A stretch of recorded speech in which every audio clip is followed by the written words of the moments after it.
Jesus, como você está? Nessa tarde eu quero deixar para você uma palavra para sua meditação que trata-se sobre tribulações. O que são as tribulações? Para que servem? Quais os motivos, E também as suas consequências. Vamos ler comigo aqui no livro de 1 Pedro, no capítulo de número 4, a partir do versículo de número 12, que diz assim: Amados, não estranheis o fogo ardente que surge no meio de vós, destinados a provar-vos como se alguma coisa extraordinária vos estivesse acontecendo. Pelo contrário, alegrai-vos na medida em que sois coparticipantes dos sofrimentos de Cristo, para que também na revelação da sua glória vos alegreis exultando. Se pelo nome de Cristo sois injuriados, bem-aventurados sois, porque sobre vós repousa o Espírito de Deus e da glória de Deus. Não sofra, porém, nenhum de vós como assassino, ou ladrão, ou malfeitor, ou como quem se intromete em negócios de outrem. Mas, se sofrer como cristão, não se envergonhe disso, antes glorifique a Deus com esse nome. Porque a ocasião de começar o juízo pela casa de Deus, ela é chegada. Ora, se primeiro vem por nós, qual será o fim daqueles que não obedecem o Evangelho de Deus? E olha que interessante isso. E se é com dificuldade que o justo salvo, onde vai compadecer o ímpio? Sim, o pecador. Por isso também os que sofrem segundo a vontade de Deus, encomendem a sua alma ao fiel Criador na prática do bem. Então nós vamos tirar aqui alguns ensinamentos que Pedro quis passar para a gente. Bom, vamos começar com o versículo de número 12. Amados, não estranheis o fogo ardente que surge no meio de vós, destinados a provar-vos, como se alguma coisa extraordinária vos estivesse acontecendo. Então ele nos instrui a dizer o seguinte: olha, não estranhe o fato de passar por tribulações, isso não é algo novo, O próprio Cristo, no livro de João, capítulo de número 16, versículo 33, já nos alertava. Vamos ver? João 16, 33 diz assim: Estas coisas vos tenho dito para que tenhais paz em mim. No mundo passais por aflições, mas tende bom ânimo, eu venci o mundo. Então não é algo novo. E Pedro, ele já diz assim: olha, não estranhe o fato de passar por luta, por prova, por nada disso. Isso é normal. Infelizmente é normal, Mas o que são as tribulações? Para que servem elas? Vamos ver? Aqui no livro, deixa eu ver aqui, de Romanos, no capítulo de número 5, no versículo 3 ao 5. Vamos ver o que diz? Interessante, diz assim: e não somente isto, mas também nos gloriamos nas próprias tribulações, sabendo que a tribulação, ela produz uma perseverança, e a perseverança produz experiência, e a experiência produz esperança. E olha que interessante isso. Toda tribulação, ela tem um motivo. Se ela não é causada pelo próprio Deus, ela foi permitida por Deus. Então já precisamos entender que Deus está no controle de todas as coisas, E nós vemos que a provação, a tribulação, ela vai gerar paciência em nós, Ela vai gerar, primeiro, na verdade, a perseverança. O que é ser perseverante? É estar continuamente motivado por algo, Então, toda vez que passar por tribulações, você, claro, entendendo o motivo ideal, o porquê que você está passando por isso, é bom até sempre orar a Deus, sempre ter comunhão com Deus, porque isso vai gerar a perseverança, Sendo uma pessoa perseverante, e com a perseverança vem a paciência também, Ele não cita aqui, mas gera-se a paciência. E a paciência, ela vai produzir, da perseverança, ela vai produzir também a experiência, porque se você é uma pessoa perseverante e paciente, você vai gerar experiências, e essas experiências vão fazer com que você ensine outras pessoas que passarão pela mesma situação que você. Então, sempre há algo positivo nas tribulações. Então, quer dizer que as tribulações, as provações, elas existem na nossa vida para nos fazer crescermos pessoas melhores, sermos mais fortalecidos e enraizados em Cristo. Vamos ver que Jesus fala sobre isso? Aqui no livro de João, capítulo de número 15, a partir do versículo 1 e 2 diz: Eu sou a videira verdadeira e meu pai é o agricultor. Todo ramo que estando em mim não der fruto, ele corta. Porém, todo ramo que dá fruto, ele limpa, para que produza mais frutos. Então, se você é uma pessoa que está na presença de Deus, gerando fruto, mas sempre está passando por luta e por provação, saiba que isso é Deus trabalhando na sua vida, para te fazer uma pessoa melhor, né?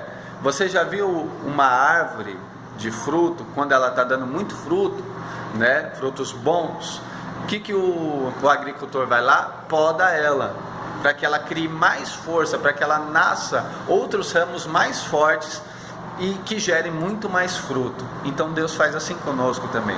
Muitas vezes esse processo de limpeza vai machucar, vai doer, mas é tudo para a honra e a glória do Senhor, né? A Bíblia diz que a vontade de Deus, ela é boa, perfeita e agradável, ainda que a gente não entenda. Vamos ver aqui no versículo de número 14, né? Aliás, 13 e 14.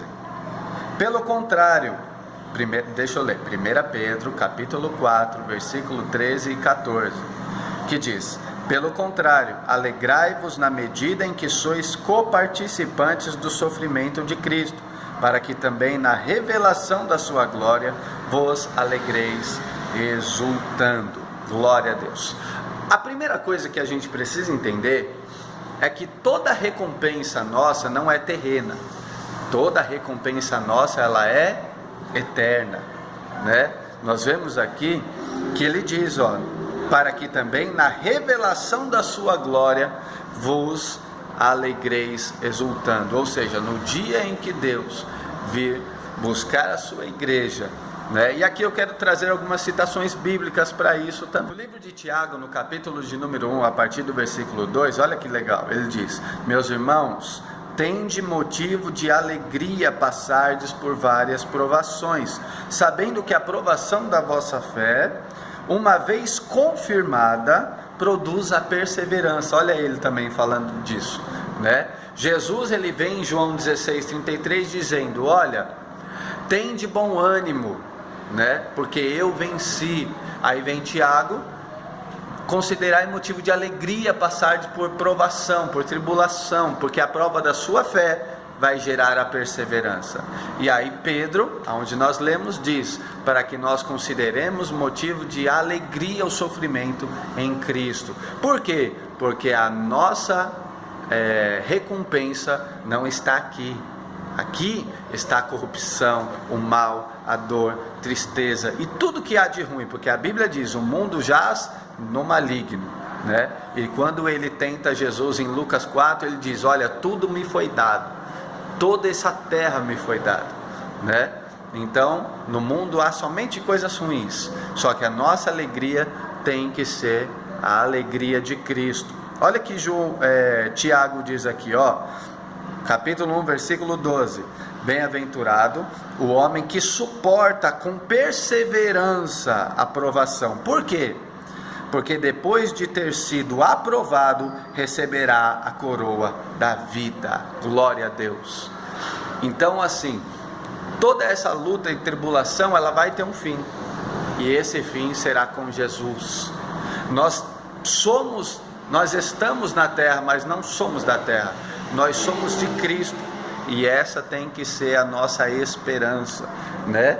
Nós vamos ver que Paulo, ele diz que a prova da nossa fé, ela gera, né, a perseverança, a experiência e a esperança. E que esperança é essa? A esperança de vida eterna, né? Detalhe: uma coisa bem importante. No versículo 17 até o versículo 18, nós vamos ver que Pedro, ele nos ensina mais uma coisa, a nós avaliarmos a causa de toda essa tribulação, né? Vamos ler aqui no versículo 17 que diz: porque a ocasião de começar o juízo pela casa de Deus é chegada. Ora, se primeiro vem por nós, qual será o fim daqueles que não obedecem ao Evangelho de Deus? E se é com dificuldade que o justo é salvo, onde vai comparecer o ímpio? Sim, o pecador. Então nós vemos que muitas vezes a causa do nosso sofrimento é para que o nome de Deus seja glorificado e que os ímpios sejam recompensados pelas suas obras más, né? Muitas vezes nós achamos que o ímpio, ele não só simplesmente prevalece e que nunca vai sofrer coisa alguma, dano algum, mas aí é que a gente se engana. Quanto maior, como diz o ditado, quanto maior ele subir, maior será a queda.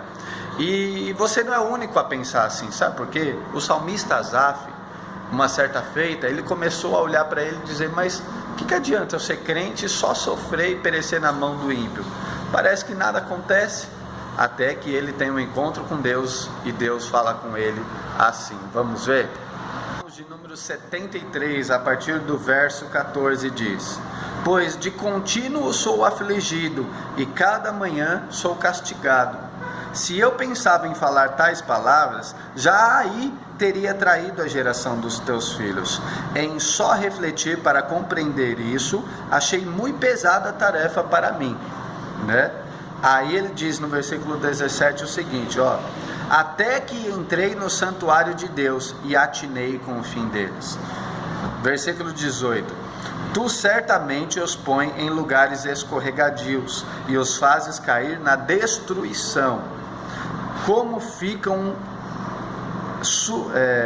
versículo de número 19: e como ficam de súbito assolados, totalmente aniquilados de terror, como ao sonho quando se acorda, assim, ó Senhor, ao despertares, desprezarás a imagem deles.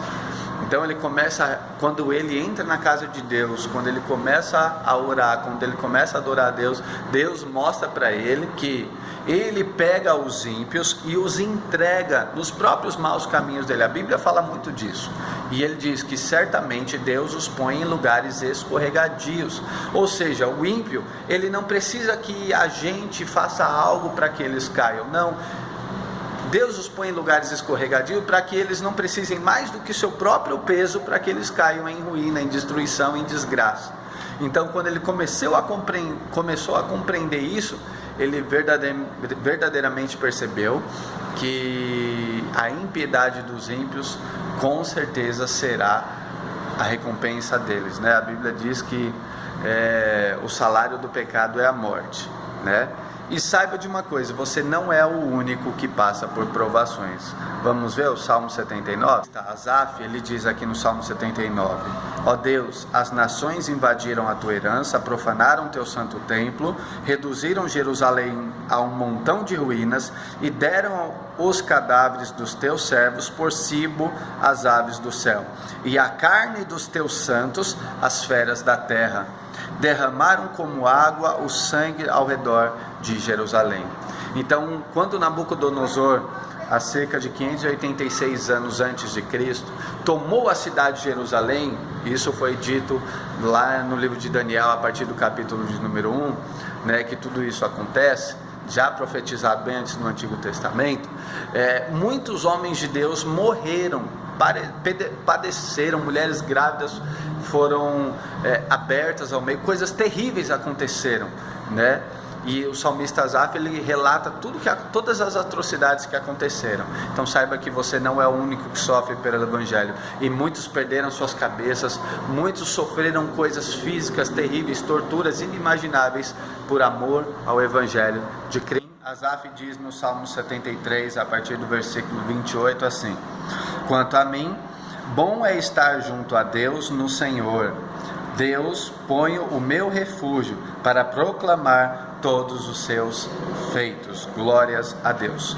E eu quero finalizar esse estudo aqui, um pouquinho longo, né? Um pouco mais de 15 minutos, Mas eu quero dizer a você que, por último, Pedro nos ensina no versículo 19, capítulo 1 Pedro 4, 19, o seguinte: por isso também os que sofrem segundo a vontade de Deus, encomendem a sua alma ao fiel Criador na prática do bem. Ou seja, devemos então entregar tudo nas mãos de Deus, entregar a nossa vida, a nossa alma, nossos pensamentos, as nossas tribulações nas mãos de Deus. E aí eu quero fazer alguma meditação com você com alguns versículos, tá bom? Vamos ler aqui 1 Pedro capítulo 5, versículo 7. Ele diz assim, 1 Pedro 5, 7: lançando sobre ele toda a vossa ansiedade, porque ele tem cuidado de vós. Vou voltar para o Salmo capítulo de número 37, a partir do versículo 5, que diz: entrega o teu caminho ao Senhor, confia nele, e ele tudo fará. Fará sobressair a tua justiça como a luz, e o teu direito como o sol ao meio-dia. Descansa no Senhor e espera nele. Não te irrites por causa do homem que prospera no seu caminho, por causa do que leva a cabo os seus maus desígnios. Deixa a ira, abandona o furor e não te impacientes. Certamente isso acabarás mal. Então, a palavra de Deus, ela vem nos ensinar e nos exortar a confiarmos e a crermos nele, que tudo irá bem, Salmo 46 diz no verso 1: Deus é o nosso refúgio, é a nossa fortaleza, o socorro bem presente na hora da angústia. Amém? Fique com essa palavra, que ela edifique a sua vida e a vida de outras pessoas, em nome de Jesus.